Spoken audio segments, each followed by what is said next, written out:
la kenyam kan asten kon tilenka roisne kan Nuer online TV ka jan gwasame bana roche bana jaling a rojaranen bukoni ga jan gwasame chala deno Kuäär Western Equatoria ke governor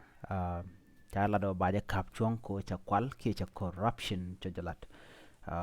bana roja bana ilinga gwa and governor futuyo wajen teko baje kapchong bana jaling kello da gwa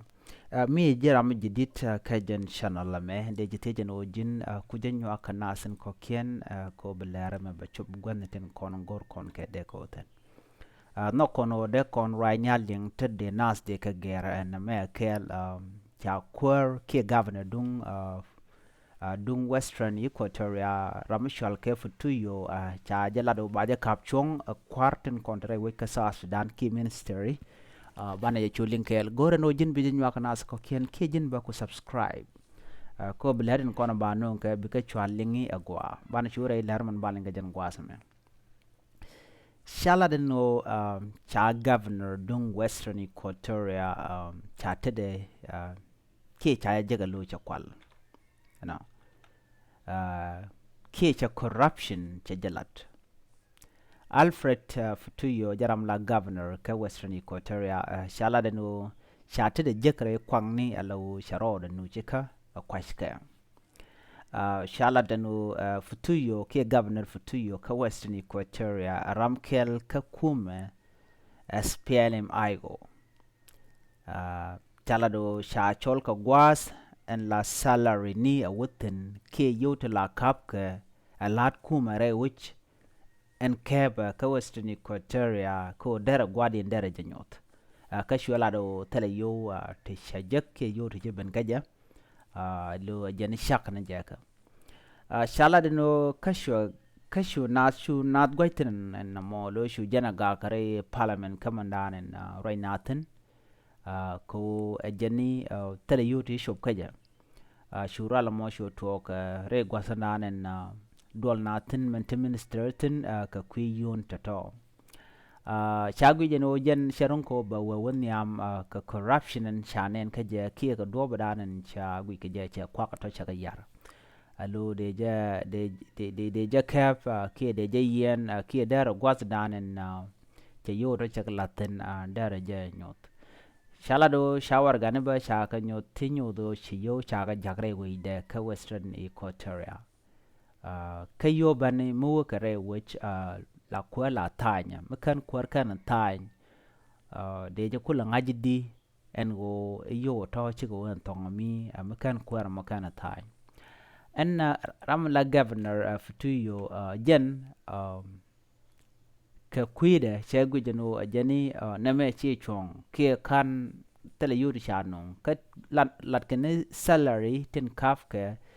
civil servant ke nasin kona lat kume shirga nasin kona ruwaje kanidin kon tin gorga yuko kume ko misha yo shaga jak la kene shub mishi ko shub akulo da ki bakulo kamna jala konti la lat shela do janata real mi shub ke yo te shub chagu jo jan sha corruption cha jalat ko te ka gwad mu ke jan o kan yo kan ka wa ke tega complain ke roin to wan ke rol ti talk kwiden go tele china kep ko yore weida ka yore la kuma ka top kane ka to kan dia chagu jo gora do mo go me baje investigate ke ja ke baje gor ke ja ke ba tar baje gor ke ja duno men diden shala do baje kapchong ke baje suspend ko sha corruption sha jenen ke sha gujo sha kwal ka kwakten kon tin la kwak wech na me jan la lat ke kuma mete ka justice ke mete ka tok mugor ko bangach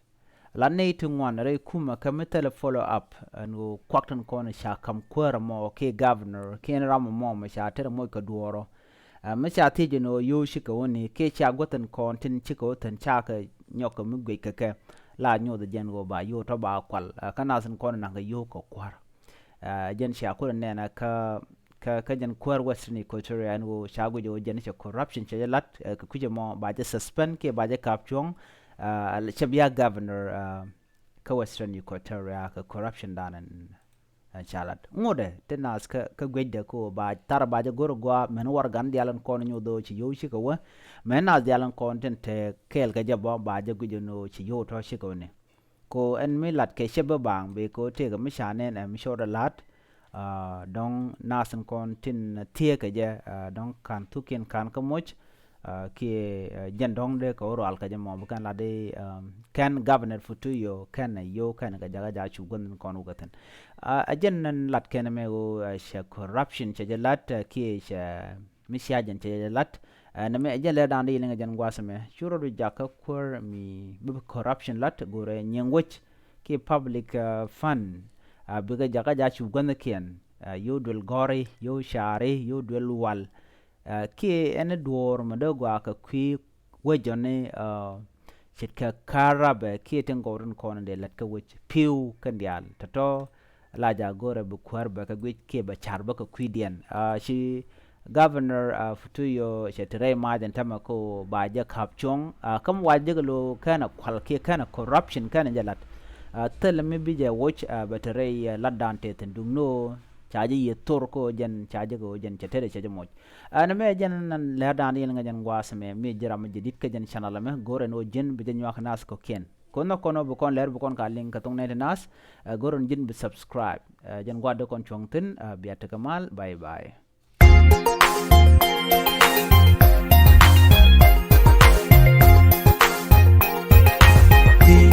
kumada mi wewe dala rambu chuiti dala gan mi bichuiti dala meti bulonti kumada mi wewe dala rambu chuiti dala gan mi bichuiti